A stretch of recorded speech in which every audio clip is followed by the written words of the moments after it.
Dua orang penjual janur bernama Marsem Edi Suyanto dan Muhammad Nanang diringkus oleh Polsek Mengwi, Badung, pada Minggu 24 Maret.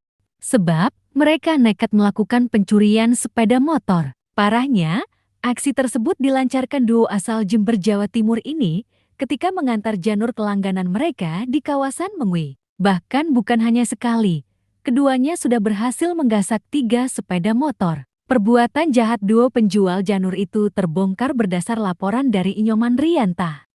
Awalnya korban dihubungi oleh wanita asal Raisi yang menyewa motornya untuk memberitahukan bahwa motor Yamaha NMAX telah hilang dicuri pada Sabtu 23 Maret.